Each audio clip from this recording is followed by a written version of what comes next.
Македонија е пред вето однатре. Против уставни измени се руски ботови и платени политичари.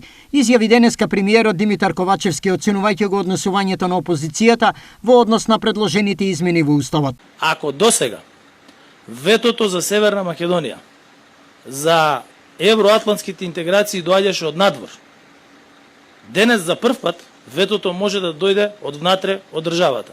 И тоа е од политички партии кои понекогаш декларативно кажуваат дека се за европска интеграција на државата, меѓутоа тие историски имаат докажано дека се против евроатлантските интеграции на државата. И она што е најфрапантно, ние за прв пат имаме политичар, после 32 години независност, значи за прв пат, кој што вели во јавна изјава дека европската агенда не е иста со македонската агенда.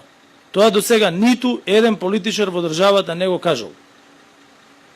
Оваа недела, на почетокот на неделата, председателот на ВМРО ДПМН кажа европската агенда не е иста со македонската агенда. Се демантираат сите оние невистини, лаги, хистерија која што се креваше во текот на изминатата година во однос на тоа дека во Македонија ќе се случила бугаризација, асимилација и така натаму, и гледате дека тоа веќе не постои во јавниот дискурс, освен од неколку платени руски ботови, аналитичари така наречени, па и некои политичари кои што тоа мораат заради финансиски средства да го зборуваат.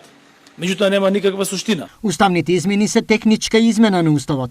Нема забелешка за амандманите, тие не задираат во ниту едно идентитетско прашање, порача денеска премиерот Димитар Ковачевски. Се работи за техничка измена на уставот, во која што покрај постојните делови од народи кои се дел од нашата преамбула, се додаваат делови од други народи кои досега не биле дел од преамбулата, меѓутоа биле наведени под други во самата преамбула.